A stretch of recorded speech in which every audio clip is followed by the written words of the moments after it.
আসসালামু আলাইকুম, কেমন আছেন আপনারা সবাই? আলহামদুলিল্লাহ আমিও ভালো আছি। এই যে আমি এখানে কয়েক রকম কালারফুল সবজি নিয়েছি। গাজর, বরবটি, ক্যাপসিকাম, বাঁধাকপি নিয়ে আমি রেডি করে নিলাম রান্নার জন্য। এখন আমি চিকেন রান্না করব। চিকেন রান্নার জন্য চিকেনের সব রকম মশলা দিয়ে চিকেনটা ভালো করে কষিয়ে নিব। চিকেনটা ভালো করে কষিয়ে নিয়ে আরেকটু পানি দিয়ে দিলাম।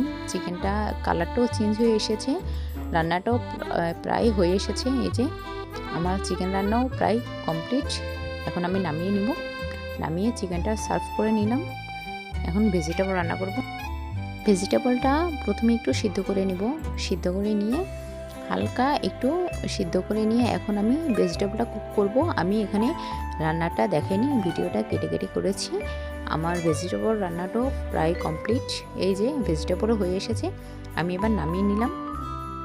এখন ফ্রাইড রাইস রান্না করব। গাজর, বরবটি, ক্যাপসিকাম, বাঁধাকপি সব উপকরণগুলো ভালো করে একটু কষিয়ে নিব। কষিয়ে নেওয়ার পর ভালো করে রান্নাটা হওয়ার পরে এই যে এখন আমি রাইস দিয়ে দিলাম।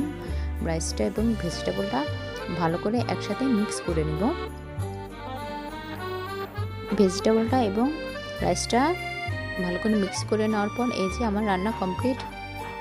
আজকে ছিল আমার ইফতারের আয়োজন। তো ভিডিওটা কেমন লাগলো সবাই জানাবেন।